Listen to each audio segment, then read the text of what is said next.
We all have to start somewhere, and you can't build a career in any creative industry without starting by paying your dues. But does that mean we have to start by giving our work away? I mean, should we sacrifice our sweat equity in the hopes of future payouts or more work down the line? I mean, you can pay your rent with exposure, right?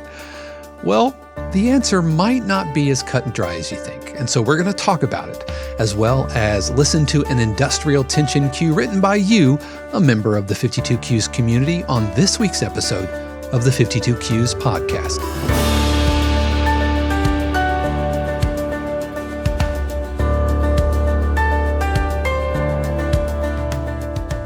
What is happening, everybody? This is Dave Croft, and welcome back to another episode of the 52 Cues podcast, a weekly podcast taking a deep dive into topics that have to do with library and production music. Plus, we listen to a cue written by you, a member of the 52 Cues community. And today we are going to be checking out Many Unanswered Questions, which is an industrial tension cue written by Pete Mason from 52 Cues. So you definitely want to stick around for that. If you want to skip over the topic for today, then you can check out the timestamps in the description below. And before we get any further, I want to give a special word of thanks to the family, friends, and patrons of the 52 Cues community who help keep this channel, this podcast, and the community going. We are 100% community supported, and we would not be able to do what we do without those people who give their actual real life money to keep things going here. Lots more about how you can join the community and help out at the end of the video. And also, I want to touch base on last week's video, and I'll have a link to that. Last week I talked about audio subscription service and kind of put Avid on blast. And I was watching back, and I could kind of slowly see myself getting angrier and angrier the more I talked about it. But the good news is I'm definitely not alone. Filled with comments. I appreciate everybody chiming in and giving their thoughts to that. I feel somewhat vindicated in that lots of folks are feeling the same way about how subscription services, and especially how just egregious Avid is right now. And there were some really good kind of counterpoints to that, such as educational discounts and the like. But you can check that out, and I would love for you to give your thoughts on that. And what I didn't talk about, there were other services that are subscription as well, such as like Slate. And I also almost talked about Waves and how some of the Waves plugins, even though it's not a subscription service, but I feel like kind of putting them on blast as well, with how they will get you in the door for really, really cheap, really inexpensive, but then their plugins will break down the line, like 2 or 3 years later when an update comes out, and then the plugin will break, and they try to get you to kind of upgrade into their upgrade plan, and suddenly that $29, Abbey Road plate reverb is now costing you much more than that. But maybe that's a whole other video. But I just wanted to give a word of thanks to the folks who have commented on that, and I would still love to hear your thoughts. So one of the things that I'm seeing on some of the message boards and the forums and the Facebook groups right now is the idea of working for free. And some folks will go onto these message boards and say, like, hey, I'm a filmmaker or I'm a student and I'm looking to hire a composer, or I need a composer, no money. And they'll say on the front end, there's no money, but you get exposure and you get credit. And it's really kind of disheartening to see so many other composers just completely dogpile on that person.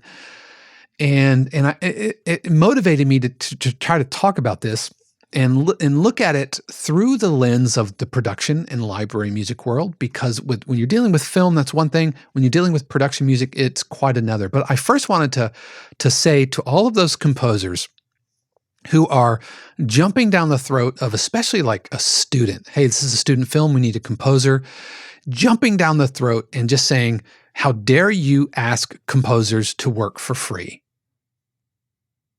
I just wanna kinda, hey, slow your roll, guy. You don't need to be doing that because students are students and they are learning to do their craft. There is no budget for student films, and so they are likely looking for another student. And coming on and saying, "Hey, I'm a student looking for a composer. There's no money." At least they're being honest with you. And so you could just keep scrolling. You could just keep scrolling. You don't have to jump down their throats. Now, that having been said, I have seen other folks go on there and say, "Hey, we're looking to make a film and we're going to pitch it to the festivals and we hope we get picked up. And if that happens, then yay, we're going to make it rain, success." And that's another thing that probably you should look at. And if you have a budget, if you're a filmmaker and you have a budget for actors, or if you have a budget for your camera crew, or for renting costumes, or your makeup artist or whatever, then I think you should budget for music. If there's a budget for anything, then I think that everybody should be paid. That's just my opinion. I if I was a filmmaker, I would much rather want to pay everybody a little something than pay a couple of people more, and then some people, have to work for free. I don't think that's right, and I don't think it's equitable, and I don't think it just is good energy for the project. Let alone if somebody like catches wind that I'm the composer, I'm working for exposure bucks, and then you've come to find out that the lighting crew or the camera ops or whatever, they're working for cash. No, that's gonna make me feel a little squirrely. And I know where composers are coming from, because what we don't want to do, and where this argument, the seed of this argument comes from, is feeling like what we do is getting increasingly devalued in the marketplace. And there is some truth to that. This kind of race to the bottom. And subscription services like Pond 5, these royalty-free places, and Motion Array, and Audio Jungle, and iStock, and all of that, Epidemic Sound, they are making it seem that music for film is as disposable as stock pictures, stock photos, or whatever. But, and this isn't, an indictment of those royalty-free services, but I think that does contribute to the devaluation of what we do as composers. And so if you're a filmmaker, if you're a student filmmaker, then that's one thing. If you're not a student filmmaker and you do have some kind of budget, then you need to bring everybody in on that budget.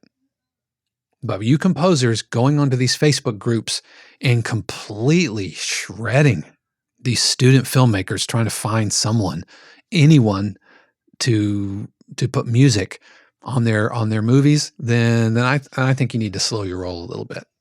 That's just me. But now let's take it from a different angle, and let's look at it in production music. And I will say, is it okay to work for free? I'm going to say yes, asterisk. Yes, especially since so much of what we do as production music composers is on spec. It's somewhat rare to get upfront money, and if you do, it's somewhat token anyway. So to start the conversation with the publisher saying, "I'm only going to let you have my music if you pay me something upfront," I think that's the wrong attitude. And I see it because it happens in the film world. And so you're in these media, whether it's the Perspective Facebook group or Composer's Guide with Dan Graham, or any of those really popular VI Control or Discord servers, or blah, blah, blah, blah. And you see somebody never give your work away. And then you try to apply that to the production music world, and it just doesn't fly. It just doesn't fly. No, so like I said, some libraries will pay you a little upfront, but it's generally very token. And your point with production music is to get back-end royalties. But you're not going to get back-end royalties from a student film. You're not going to get back-end royalties from something that's going to hopefully circle around the circuit of film festivals. You're not looking to necessarily get back in. Hopefully, what will happen there is that film will get picked up by a distributor, and then it will get put in movies, and then you'll win an Oscar, and off you go. But in the production music world, you can't just shut that conversation down. And if you're new to the game, then the publisher is going to laugh you out the door. No, there's no upfront money. First of all, you're not a proven composer. You haven't demonstrated that you bring value to the library. And you have to do that. Or your music has to be so flippin' amazing that it would be a crime to let your music go away. And chances are you're not that. I'm not that. Nothing I've written has been so mission critical that I feel like I could go demand a library give me money.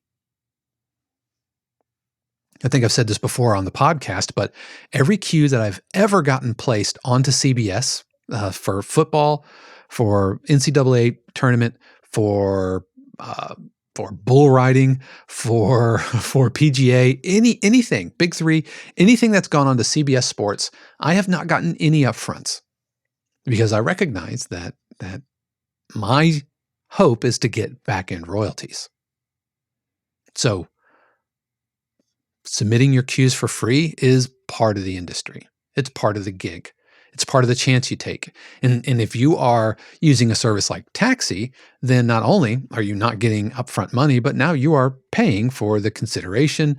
Again, we've talked about Taxi before on the channel, and it's more, I think of it more like a publicist. So it's an investment in relationship building. But it's completely normal part of the industry for library and production music.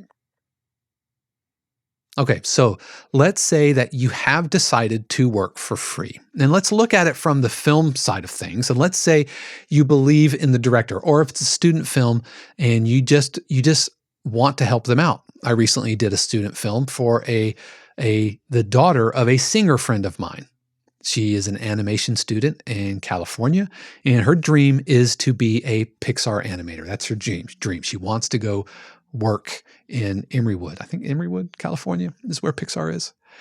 And so since I'm really good friends with her mom, who's an amazing singer, of course, I'm going to help her out because I enjoy film scoring. I don't get to do much of it at all. And so I'm totally going to jump on the chance. And I had a blast doing it. And it was such a fun, rewarding project. It got me able to flex some chops that I really don't get to flex.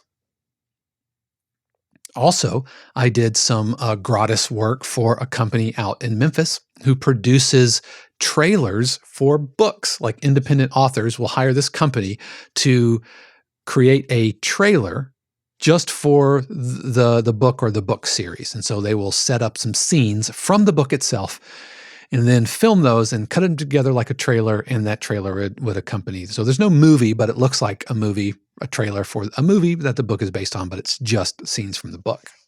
And I did the first one for free because I wanted to cultivate that relationship. And that's, again, where the asterisk next to the yes, you should sometimes work for free. Because at some point, there might come a time where doing something for free could yield a potential relationship. So that first instance with the animation program, I was helping out a friend. I have a skill. I wanted to do it. I believe in her daughter. She's a really talented animator, and I've never scored animation before, so it was fun. And so I feel like I got much more out of that arrangement than she did. She felt like she got the better end of the deal. It's literally a win-win situation. By the way, I need to see if that's done yet. I would love to post that on my own reel because I'm super proud of that. But if it's a project that might yield future then that's a consideration that you have to make based off of the relationship with the composer, based off of what they've done, based on how trustworthy they feel or you feel they are. Come to find out, or it just so happens I knew this composer or this film crew from my days in Memphis, and so of course he wants to help me out. I'm able to score some stuff, and then down the road, he absolutely called me up for a paid gig. He called me up just to do some percussion work on another film that did win some awards. So I'm a contributor to an award-winning short film. And I'm super proud of that. Super proud of that. And that never would have happened if when he first came to me and said, "Hey, I don't have any money, but would you consider helping me out with this?" And I said yes, because I liked him and I liked the opportunity. It's hard to suss out those types of situations from like a Facebook post. That's hard to kind of work out because you're just, internet rando and you're, hey, I don't know who you are. You're just asking stuff for free. And so your shields go up and you're like, nope, shut it down, shut it down. Parenthetically, if you're a student filmmaker, then I think you should reach out to music students at your school first. I think you should absolutely do that. Just parenthetically. So getting in with a director early on their career, or getting in, helping somebody out, helping a friend, or wanting to connect with what could lead to future relationships and future building, that's just, it's a risk analysis that you're going to have to run to see if it's going to be worth it to you. In the production music world, like I said, you will be doing a lot of stuff on spec, but sometimes it can be super rewarding to get in on the ground floor of a new library who is starting out. Because a new library or publisher who's just getting their catalog cranked up, a lot of times they are in the process of trying to onboard a lot of composers and a lot of cues into their catalog so that when they approach a network or they approach a production company or a show or whatever, then they have more than just a handful of things to give them. But it also usually means that they're hungry for it. And that publisher, if they have a small catalog, then they are really going to work hard to pitch those cues that are in their catalog. I have a composer friend of mine who also teaches at Full Sail, and he got in on the ground floor of a library who publishes to like The Bachelor and Temptation Island and all these really big properties. And he was one of the first in their catalog. And so since he was first, the library knows him really, really well. And so he's getting like custom requests and he gets pitched all the time. And even though I'm with that same library now, he gets a lot more placements than I do just because he's been with them longer.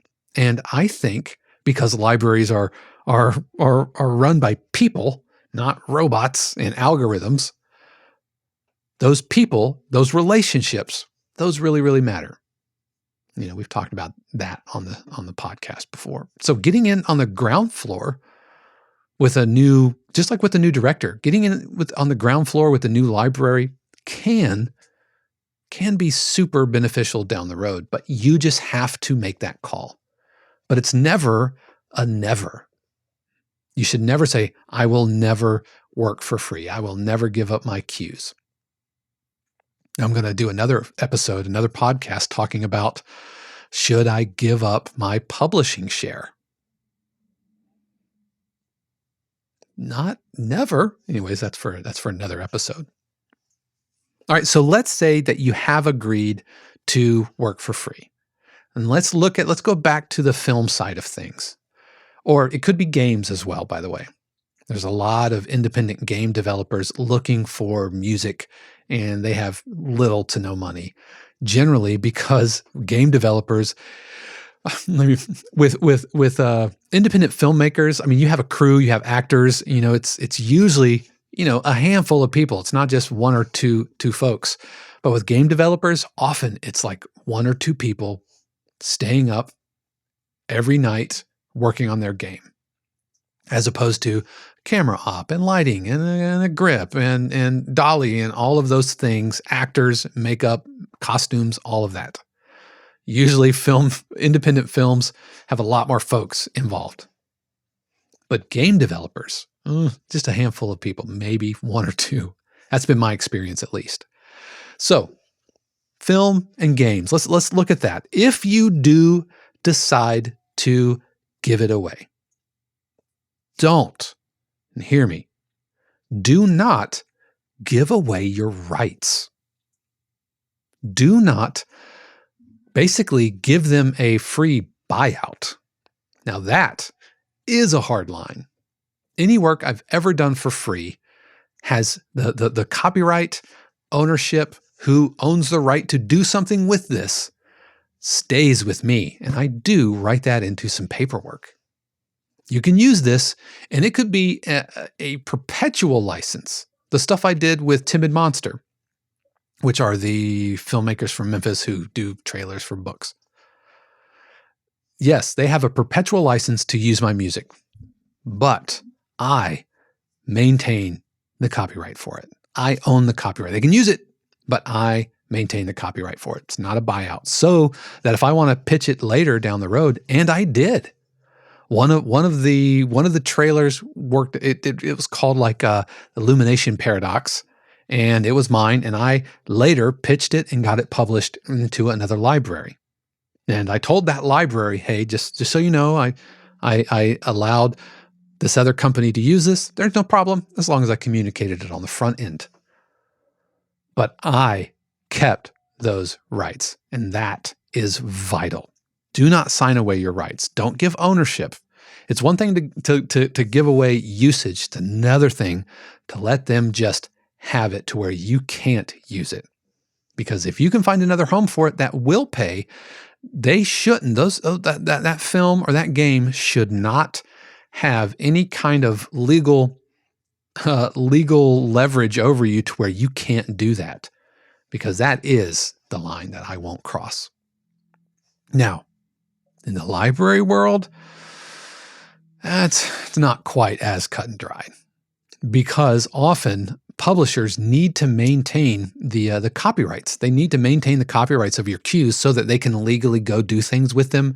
And so if you try to maintain with a library that, hey, you can use this in your library, but I maintain the copyright. Now, if that's something that you're really hung up on, then I would encourage you to look for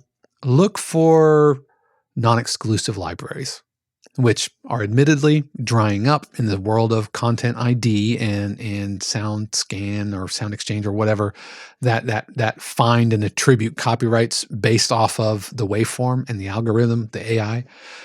So I think non-exclusive libraries are going to eventually dry up. That's just my hunch. I have no science to back that up.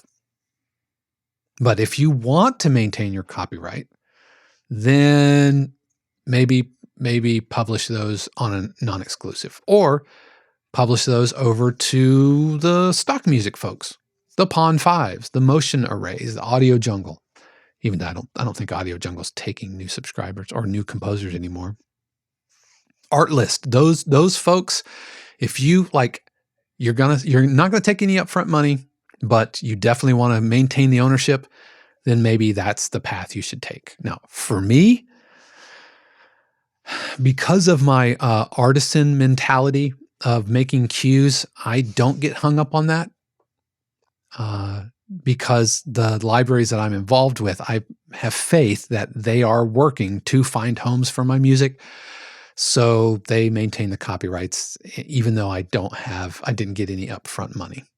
And of course, if there's any upfront money, then that's totally off the table, that you would maintain copyrights. That's completely off the table. So if you do work for free, if it's a film or a game, absolutely hold on to your rights and stick to your guns with that. I have never had an issue with this point, because I think filmmakers and game devs, they're just happy that they have some custom music. They're just happy you're there. And so squabbling over who owns the rights, I don't think they're going to get into that. And if they are getting into that, run away, run the opposite direction. But with libraries, that's where you need to do it just depends on how risk averse you are. For me, I will happily let them maintain the copyrights with the idea that it's going to start paying out. Now, if it's 2, 3, 4 years down the road and you're not seeing any action, then maybe it's time to reevaluate that. Don't, try to get those cues back or whatever. Just release them, let them go and go off and write some more. Go bake some more cue cookies.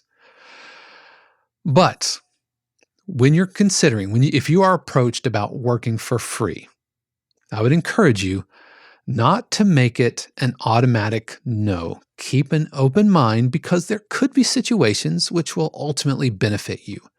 And so if you start the conversation totally shut down, then ask yourself why.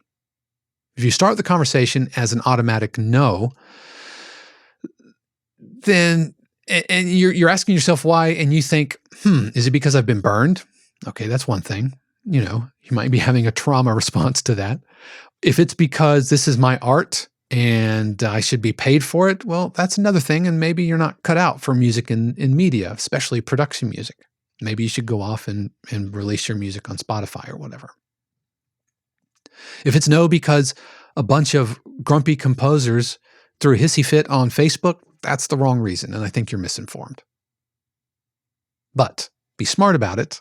Don't sign away your rights, and just test the waters, see what's working for you, and let me know. Let me know what you think in the comments below. I would love to hear from you.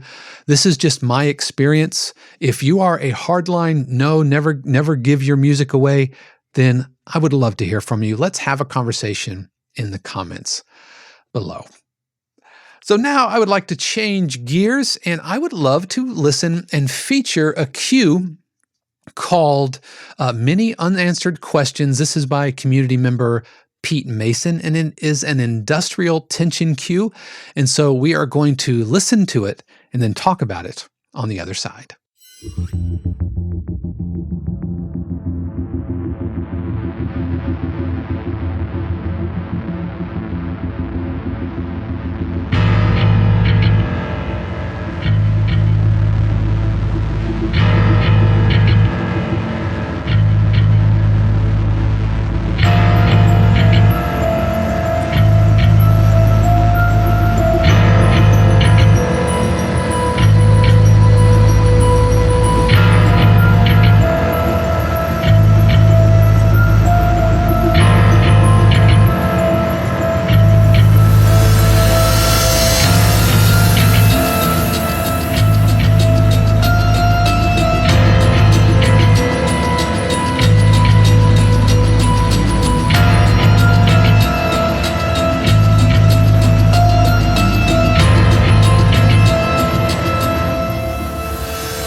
Pete, thank you so much for sending this along. Really, really appreciate it. I really enjoyed this, and I'm going to go ahead and give you a follow back. I can't believe I didn't follow you on SoundCloud. So happy to follow back. Yeah, if you want to follow me on SoundCloud at Dave Croft, happy to follow you back.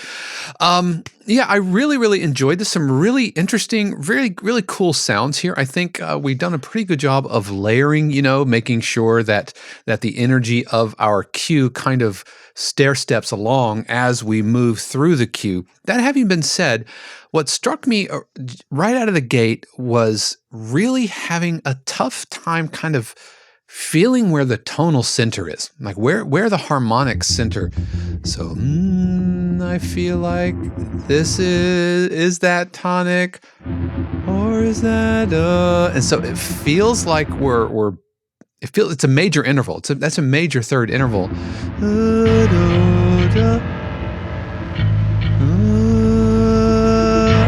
I think this is your tonic, but so we have that major third interval, and that's really kind of creating some harmonic confusion, which I think is betraying the tension aspect, and you have like a screenshot here with like blood splatter, of the cover. And I think it's really, really cool picture there, and paints a very vivid picture. But this major third, that is feeling a little wobbly, harmonically wobbly for me. I like all of this, but again, some of the note choices, it feels like it's bending into major territory. Or if it's not major, it's definitely not firmly in tension or investigation, and certainly not in blood spatter type of harmonic language. And so I think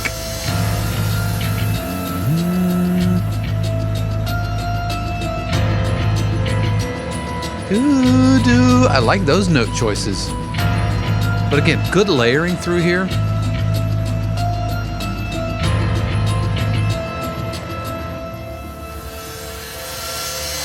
It would have been really cool leading up into this little drop to put like a reverse piano or something.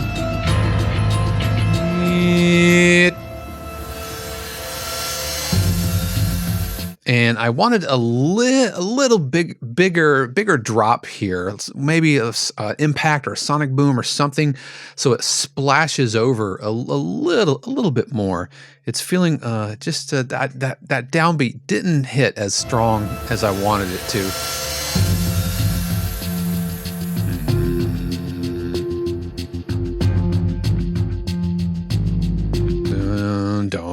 And so now we are firmly in our minor key, but that isn't happening. I'm gonna back it up here to 8 seconds. The harmony, the key is a little wobbly, but by now, I really like this.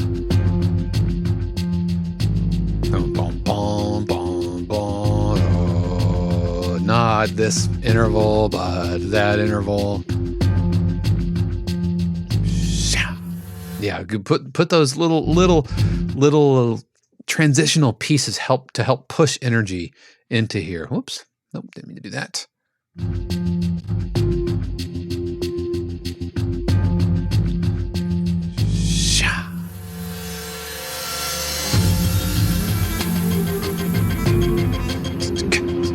And I always want to put grooves in everything. So part of me, well, I don't know why it keeps doing that here. Just wanted a little bit of something.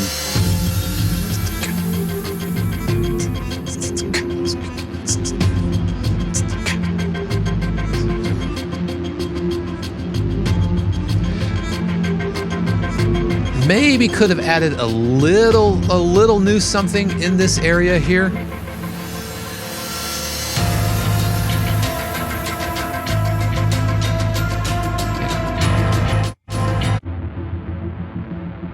And so I went back to the beginning. Again, and now we're back to some of the questionable harmonic choices that we had there at the top. So I'm back, so at 141 now. So, ba-da-da-da-da-da. Really, I dig that melody. Love this instrument choice right here. Da-da-da-da. It just feels really, again, really majory. And that is the same melody that we did, I think, on Celeste at the beginning. I'm going to back this up. Yeah, really, really nice. Love that job.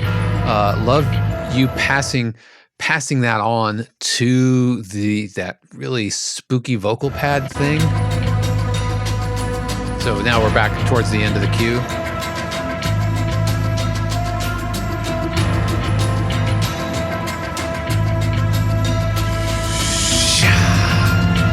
And I felt like maybe a little bit more. Maybe. Another, just to stair step that energy up.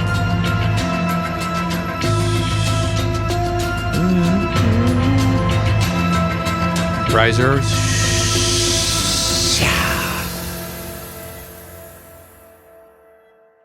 And probably could have gotten away with the audio tail ringing out a little bit more. The audio tail is feeling a little short, and I think we probably could have gotten away with just to have the decay a little bit more. And I think more risers in your phrase points and some reverses and those types of things I think could really come along.